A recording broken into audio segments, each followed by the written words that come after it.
Hey there guys, and welcome back to Factorio Vanilla 0.17, start to finish. I'm pretty sure I messed up the name somehow, but we're back, and I've done just a little bit of off-camera work.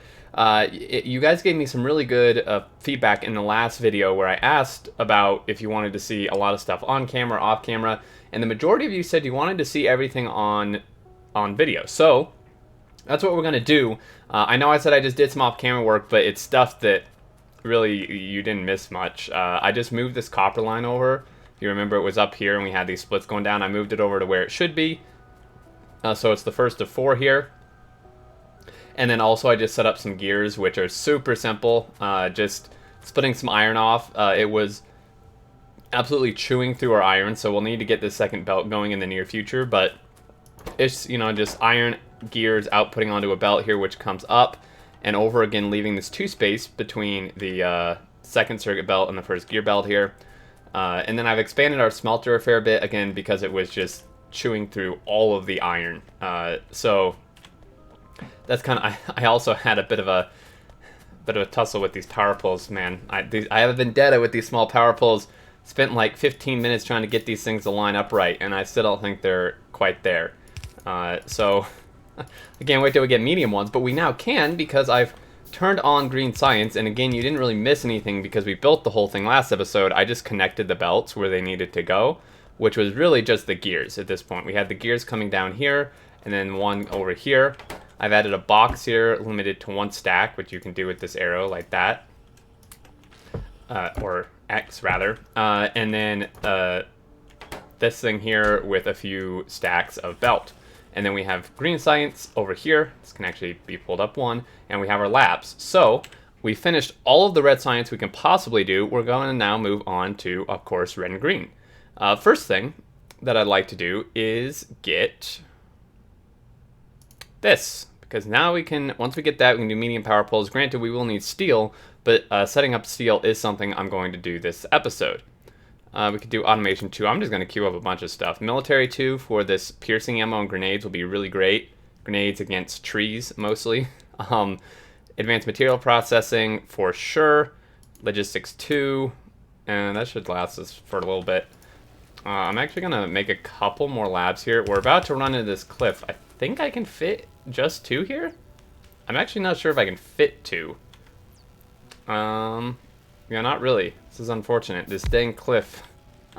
This dang cliff is stopping me from putting another one. Of course, we can't put them on the other side, but which I'm going to start doing because we definitely want more labs than just that. So I'm going to see, it's so like excessive to use these power poles on either side, but you have to. So let's work on some steel, and we can make lights, right? It's getting a bit dark in here. Let's I'm just gonna throw some of these in some sort of hopefully decent order. There we go. Line them up this way, I suppose.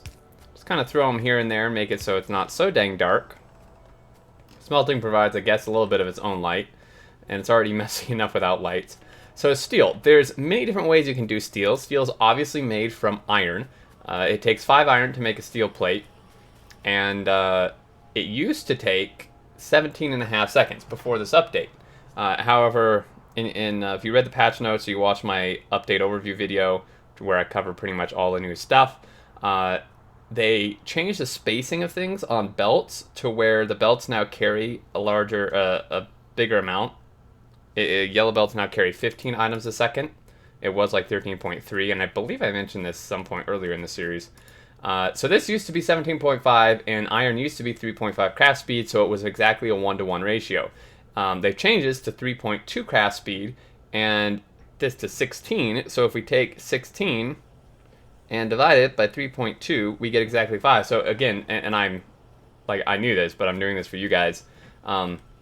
The ratio hasn't changed in stuff, which is really nice that they've done that. So it's still a 1-to-1 ratio. And what this means is that we want to do some direct insertion with this. Now there's many different builds. There's one build I used to do that a lot of people I play with use that works great and stuff, but it's huge and it takes a ton of infrastructure to set up because it requires lots of underground belts and lots of long-handed inserters. And again, it works totally fine. It works great, but it's a ton of infrastructure to set up. So What we're gonna do is a little bit of a different build once I figure out where we're actually putting this. I'm quite tempted. I'd really like. Well, no, this is our end of our bus. I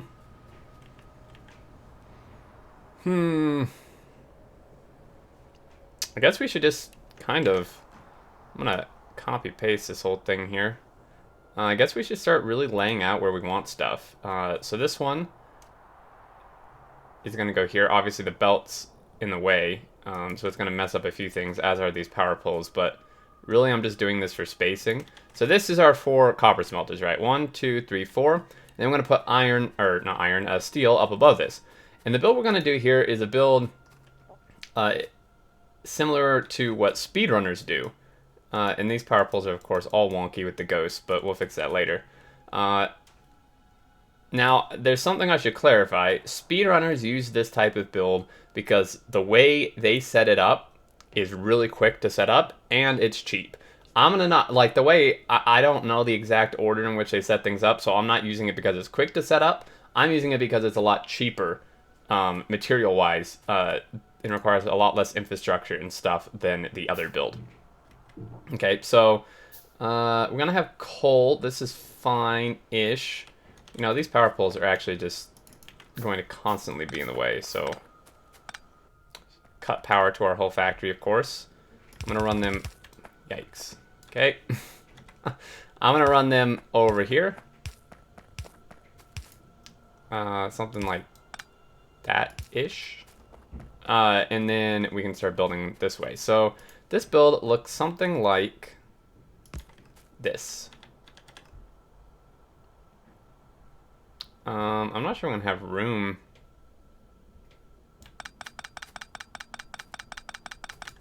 We'll see if we have room for this. We may have to move some things around. Yeah, so we're gonna have this belt here, and we're gonna have some furnaces, right? And then we're gonna have some more furnaces like this, and this is going to be our direct insertion thing, right? So iron's going to be made here. It's going to directly insert into these, which are going to make steel. And we're going to need a bunch more inserters. So this belt here is going to be a shared belt. This is going to be a belt full of iron ore and coal. Okay, so it's going to feed these furnaces. Now, the other build would have something... I'm just going to show you very quick. The other build would do something like this. And have, like, that... and then like that, and have something like that, and then some inserters here, and it would have like coal in the middle, and then iron ore here, and then it would output into this, and then output steel over here, or whatever. You can see it's bigger, and it's, you know, it requires long-handed and underground belts. But we obviously need to still fuel the furnaces that are doing steel. Because, and some people have asked me this, and I want to mention this now, is inserters will not grab fuel out of a fuel slot from something else, so you can pass the ore, right, because it's going into the output slot, but you can't pass the fuel from one to the other. So we need a way to fuel these, and this is where this actually is pretty ingenious. And again, I do not take, this is not my build, I do not take credit for this, but it's a build that works quite well. So what we're doing here is we're going to alternate these inserters. So we're going to do something like this. We actually need 2 per on this one, because this is going to act, this is going to be a split belt, half and half, but the interesting thing here is that this is going to be a split belt, meaning it's going to have an input and an output on the same belt, whereas most of these are just 2 inputs or 2 outputs. This is an input and an output. So these guys outputting are going to output the steel onto this far lane. Remember, we went over this previously, how the inserters work. And then this guy is going to grab the coal. So this is going to be a shared coal and steel belt.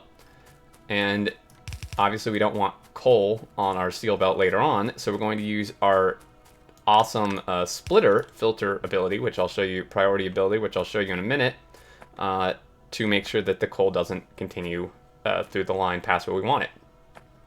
And we need, of course, we need these medium power poles to do this. So what I'm going to do is I have a little bit of coal. I'm going to do that. I'm going to grab a little more ore down here. And we're going to just get enough steel smelted to make some medium power poles. Actually, I don't even need that. I just have iron ore, or iron plate right here. So, go ahead and stick this in the furnaces. Once this is done researching, we'll go ahead and get those made. Let's just stick some of that in there. Perfect. So that's going to smelt. It's going to be good, because we need these medium poles to go here, and it will cover all the inserters. While we wait, I'm going to add... we don't actually have any more inserters. Take gears. We should go pick some gears up off that belt, too. I'm going to add some more, because steel, I mean, steel's slow. So this build is going to be it's going to need to be way bigger if we want an equal amount of steel compared to our other plates, which we probably won't have, at least not for a very long time, because it would just have to be an absurdly massive build. So while we wait for that research, let's get... These power poles are really going to annoy me. Let's get this merged. So this may have to merge back here because I put it so close to this. That's why I hesitated initially. Iron ore we can have come in here. And so this is going to make a curve, but if you do 2 belts into 1, it will actually stop that and then side load correctly. And we just finished that, so let's grab any steel we have here. We have 8. This will allow us to make 8 of these guys. Okay, so that's going to be that. Coal is here, which... Trying to think how we want to do this. Probably just do something pretty dang simple. Like that. And then we're going to need another one here. Because it's actually, if we do it right here, if we don't want to merge it here because this is the wrong side. Remember, the steel is going to be on that outside lane. So what we really want is we're gonna have to do some major underground trickery here. This guy's gonna come underneath. There's a much cleaner way to do this probably, but there we go. Boom. Okay, so we've made these. Then these guys can plop right here. Oh, these new graphics for these. I love them. It looks so good. This is, of course, not connected to power, but... so there we go. I also... Apparently, that won't work. Okay, can I rearrange these so that they do work? Close enough-ish. Okay. Really, this one should be, like... Here? No, that's there. Okay. So you can see what's happening here. Is what we had in here is now outputting on that side. So last thing that we need to do here is just get some more ore. And really, this is...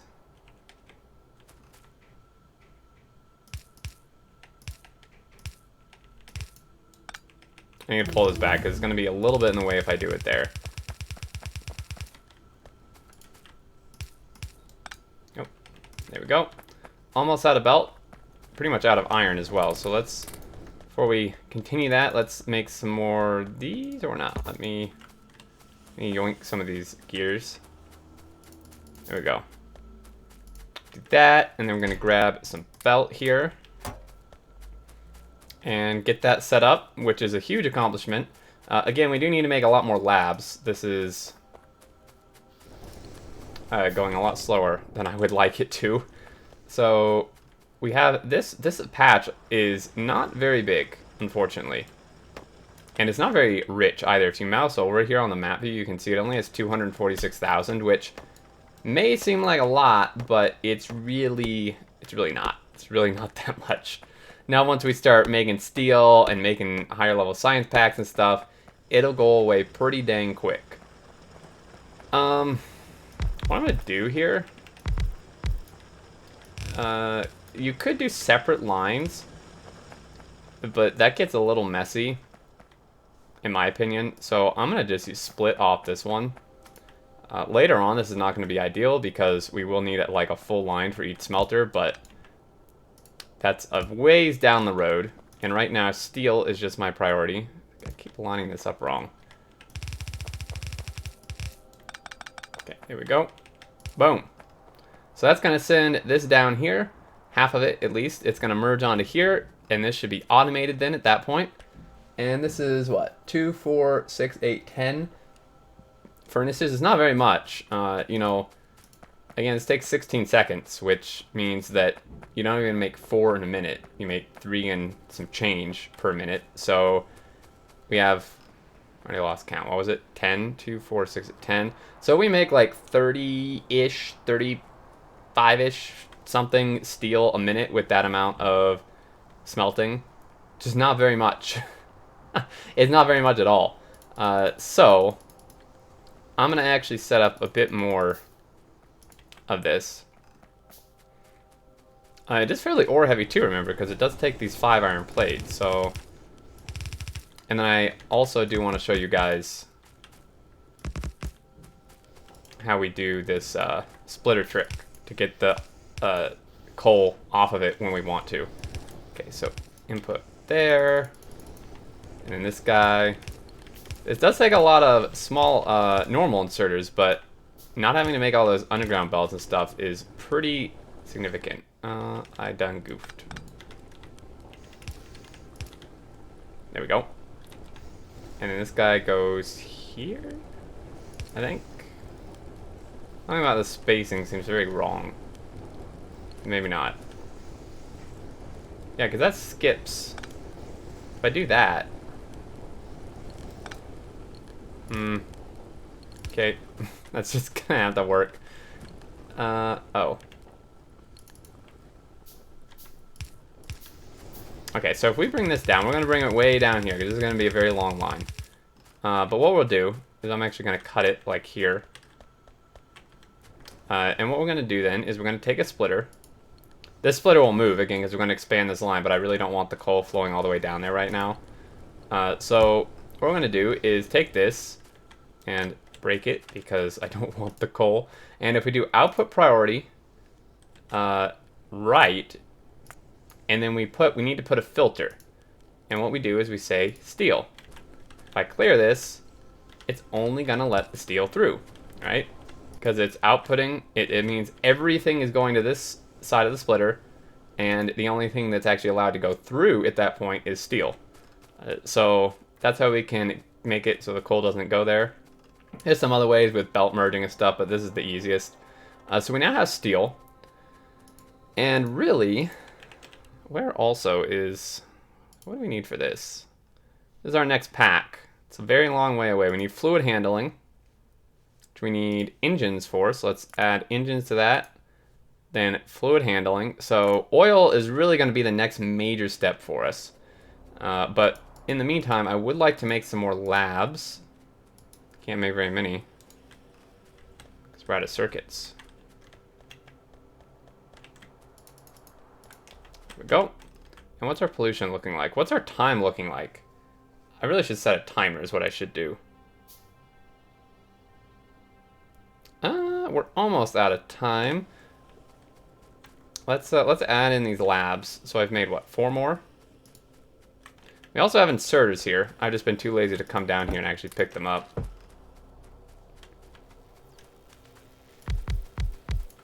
Make 1 more, just so it's even on both sides, same amount, boom. And this will really get things cranking. Actually, forget that. We're using these medium poles. Oh dear, it's not what I wanted. Let's get rid of these silly things. There we go, look, it powers all the labs. Powers all the labs and the inserters.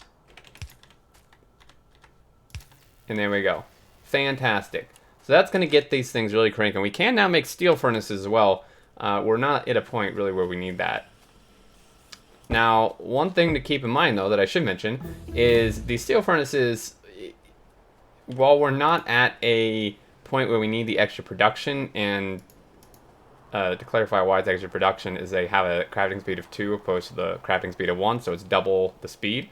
Even though we're not at a point, if in your factory you're, say, low on coal, this would be a good way to use these. Even if you don't need the extra production, if you want to conserve fuel, this can be a way to do it, because they're faster, but they don't actually consume more fuel unless they change that, and it was hidden somewhere in the patch notes I didn't see. But it crafts the plate twice as fast, but it doesn't consume fuel twice as fast. So it's like basically doubly fuel efficient compared to these. We don't really have a coal problem. We only have like 2 miners, and it's plenty, and then we have plenty more room on the patch. Also, power is looking not great, and I don't know if that's because we're out of coal. No, but we're going to be soon. Seeing as one of our miners is already mined up. Gonna replace that, plus add another one, and then this guy. We need some more of these. So I preemptively put down another boiler. Let's get this working. And this power pole isn't powering these, remember? They power themselves. It's just so we can have that reach. But we do need a power pole right here. And that should get things cranking pretty good. We're still almost, we're more than 3/4 of the way. We're using over 4 megawatts now. Once your factory scales up, it uses, you'll be surprised how quick you need more power. But there we go. Let's see. Pollution is spreading very quickly this way, so if there's enemies over here somewhere, we are going to get attacked, which reminds me, we should put down some radars. These will reveal the map for you and keep a section around them always revealed, and you'll see here, if we grab one, if you look on the minimap here, there's 2 blue squares. The lighter inner one is the part that it's going to always keep revealed. Or actually, never mind, it's the, I was getting confused because of my player. The lighter one is, I think, the area my player keeps revealed, and then that darker outer one is the one this radar is going to keep revealed. So it's basically like having a player stand here, except a little bigger. So if I were to run away from here, before we do that though, put a turret, because enemies are attracted to military structures, and this is in the military tab, combat, which classifies it as a military structure. Again, to clarify, it's not like it's going to trigger an attack itself. Remember, attacks are only triggered by pollution hitting the bases, but once an attack is triggered, the biter is going to beeline for stuff like military structures, like turrets and walls and radars. So I'm going to put a turret here because I'd really like our stuff to not get killed. I'm going to just put all the ammo I have and then just make some more. Because that's definitely going to be a target for them, at least any that come from this side. Ones that come from down here are going to hit one of these things. They also go for polluting structures as well. So they, ones from down here would hit these smelters, but that radar is definitely going to be a target. So you can see, so I've walked far away from there at this point, right? If I zoom in on the map somewhere else, it's just fuzz. You can't see anything. But you can see this area being revealed here constantly. This is from the radar. So now I can zoom into map view all the way and actually see what's going on. And I can interact with some stuff too. Like if there were trains here, I could interact with those. And power switches and stuff, which is pretty neat. So this is just cranking through this research pretty good. This is 200 science packs. If we look at our production with P, ooh, these new graphs are so nice. Can actually hit mouse over graph too. If we look at all, we've already consumed nearly 1,000 red science packs. Hard to believe, huh? And 350 greens already. We're going through the resource pretty quick. 23,000. So you can see already, I mean, we're what, an hour and 40 minutes in the game? We only have green science and we've already consumed 23,000 iron plate. This, you can see how this 241,000 isn't going to last very long, especially since things are just going to keep getting more expensive from here. But I think that's going to conclude it, guys. We got green science running. We got steel production up, which was a huge thing. And our next step here in the series is pretty much going to be oil, and that is a challenge. That's something a lot of players struggle with. So I'm going to do my best to give you guys some tips and stuff when we go through that. Even for someone like me who's played I don't know, probably 50 or 60 playthroughs of the game in total, or starts at least, it's still a pain to do oil. It's not an easy task. So we're going to work on that next episode. It may take like 2 episodes to do all that. It's a fairly extensive process. But that's going to do it for here, guys. As always, thank you so much for watching. I really do appreciate it and the support. If you did enjoy, feel free to leave that like. And any thoughts and questions you have, leave down below. I am reading them. I am responding to the ones where there's questions and where there's a response needed. So thanks again. Until next time, guys, I look forward to seeing you all, and do take care.